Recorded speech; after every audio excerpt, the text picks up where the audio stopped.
Are you tired of the same old run-of-the-mill banana bread to use up those ripened bananas? You can totally change up those recipes to include Nutella swirls, toffee chips, chopped fresh or dried fruit, and so forth. If you're looking for a change, why not try one of our favorite versions using brown butter, nut butter, and a streusel topping.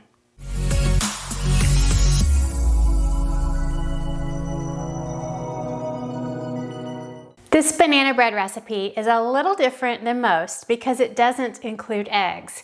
It does have nut butter in the batter and is topped with a nut butter streusel.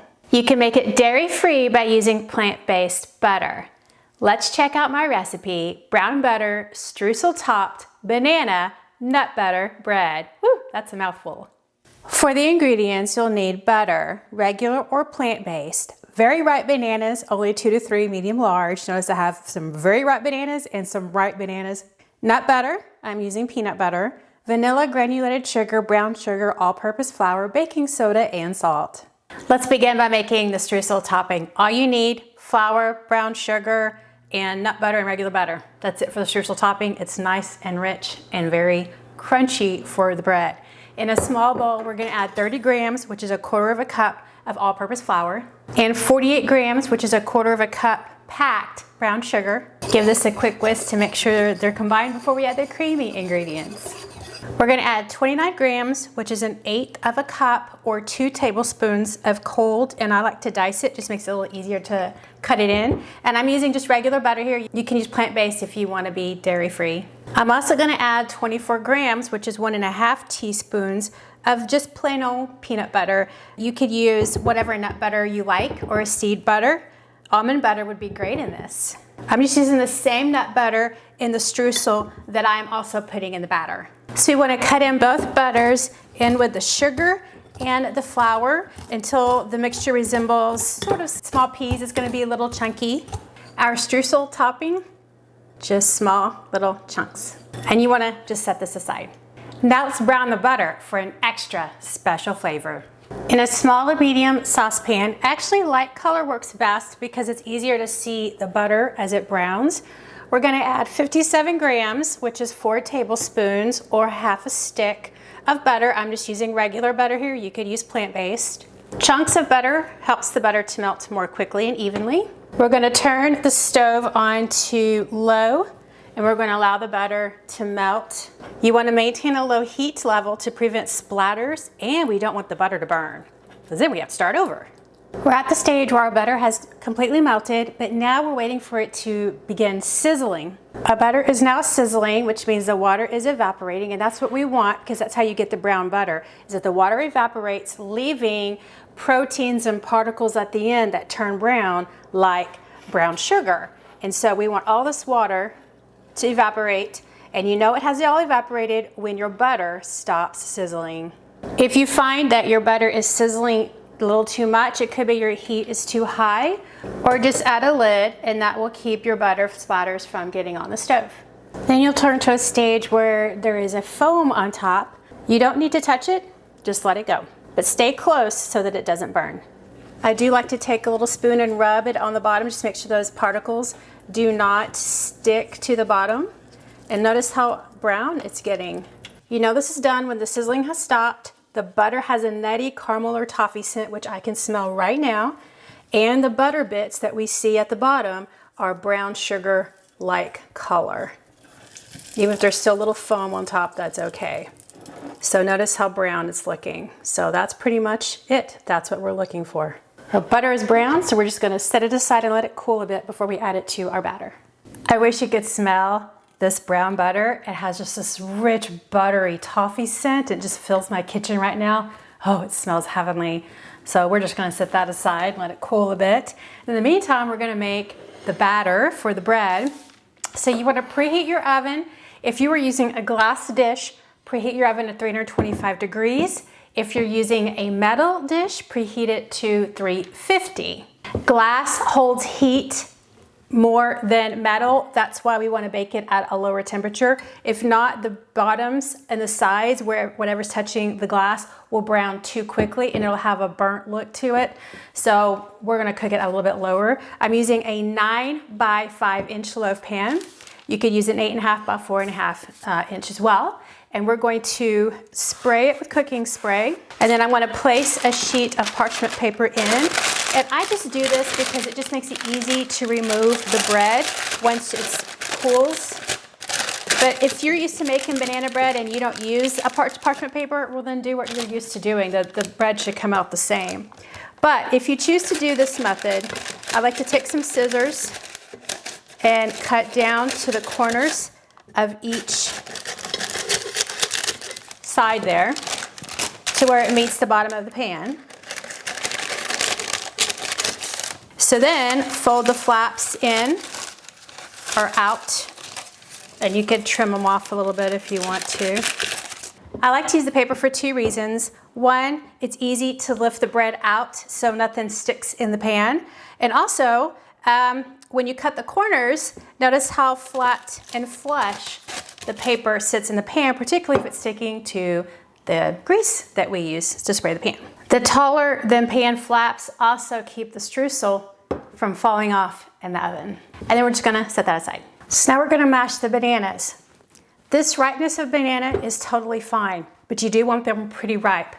When mine turned this ripe, what I did was I wasn't ready to make banana bread yet. So I actually stuck them in the refrigerator. And when you put bananas in the refrigerator, the peels themselves become dark, but it doesn't affect the meat on the inside. So it's okay if they turn this brown. That's why they look this brown. They've just been in the refrigerator and they've oxidized. We're gonna add 375 to 400 grams of bananas to our bowl. That's usually between 2 and 3 bananas. And I have 385, so it's just right. So I'm just taking a fork and just mashing these bananas. I'm gonna add 120 grams, which is a 1/2 cup of the same nut butter that I used for the streusel, and this is just peanut butter. And 1 teaspoon of vanilla, or a little more if you spill a little bit too much. Then give that a quick stir to combine. Now we're gonna stir in 100 grams, which is a 1/2 cup of granulated sugar, as well as 96 grams, which is a 1/2 cup packed brown sugar. I love the combination of brown sugar and white sugar in a bread like this with the richness of the toffee and the bananas. I just love that sort of molasses. It enhances the toffiness of the brown butter. And then just give that a stir. So now we're gonna pour in our somewhat cooled brown butter. Get all those nice little toffee bits from the bottom and give that a stir as well. So in a separate bowl, I have 240 grams, which is 2 cups of all-purpose flour. If you use a measuring cup, make sure that you fluff the flour and level it off at the top of the measuring cup so you don't add too much, because you can add as easily as 1 tablespoon likely per cup. So then we're gonna add 5 grams of baking soda, and then we're gonna add 2 grams, which is a 1/4 teaspoon of salt to help balance out all that sweetness. And then I'm just gonna give it a quick whisk to combine to make sure it gets all mixed in, because we don't want to stir the flour too much when we put it in the wet mixture, because as soon as you add flour to the wet mixture, the gluten starts to develop, and which can cause your quick breads to fall in the oven quickly. If you have too much gluten develop, as soon as you put it in, it starts developing even more, and then it tends to fall. So you don't want to stir when you're making quick breads your flour too much once it hits the wet. So now I'm going to add my flour mixture to my wet mixture. Just put it in all together. And I'm going to stir or fold this in just until I no longer see the flour streaks. Again, we don't want to overmix this. We don't want the gluten to develop too quickly. At this point, you can add any mix-ins: chopped nuts, chocolate chips, toffee chips. I find with the streusel on top, it really doesn't need anything else. It's plenty sweet enough. So now we're going to spoon the batter into the pan. You can smooth out the top a bit, and then take your streusel topping and then just sprinkle it evenly over the batter. Get into the nooks and crannies in those little corners. Place the pan in the preheated oven. If you're using a metal baking dish, then you're going to bake for 1 hour to 1 hour and 10 minutes. If you're using a glass dish, you're going to bake for about 1:15 to 1:30 minutes. That's a lot, but remember, we want to avoid sort of that sinking, but also we want to make sure it gets baked all the way through. Regardless of the amount of time that you bake, a toothpick inserted in the center should come out clean, or the internal temperature should reach 200 degrees. If you notice the top of your bread begins to brown too quickly, or it's getting dark, a little too dark near the end, just place a piece of tinted foil over the top for the remainder of the baking time. Our bread is hot out of the oven. We're going to allow it to cool for about 10 minutes, and then we'll lift it out of the pan. Lift the overhanging parchment paper. It's very easy. The bread comes out. Place it on a wire rack, and we're just going to allow it to cool for at least another 30 minutes before we cut into it. Now it's cooled, let's check it out. So I'm just going to take it off the paper, put it on a cutting board. See where the paper removes fairly easily, hardly any crumbs left. Okay, check out the coloring, nice dark brown at the bottom. I love the color contrast between the streusel on the top and then the bread on the bottom. Now the streusel looks thick, but it's not. It's just on the top, and because of the butter, it sort of oozed down just the edge of the pan. So you can see it's that way all around. I like the streusel, gives it a visual texture on the top. It'll add a little bit of a crunch to the smooth bread. So let's cut into it. Okay, it has this nice, smooth, soft texture. The coloring is the same at the top as it is the bottom and all around. I like that the streusel stays on the bread. The knife cuts through very easily. Let's cut a slice. Streusel hangs on the top. I can smell the toffee from the brown butter. I can also smell the peanut butter and the banana as well, but it's not super defined. The nut butter streusel highlights the nut butter in the bread without being overpowering, and it adds a little crunch to the overall bread. This is a nice but different take on the traditional banana bread. I wish you could smell my house right now. There's a balanced smell of bananas, nut butter, and toffee, along with the expected sweetened baked bread scent. I love making this bread, and Scott loves eating it. We hope you give it a try and enjoy it as much as we do.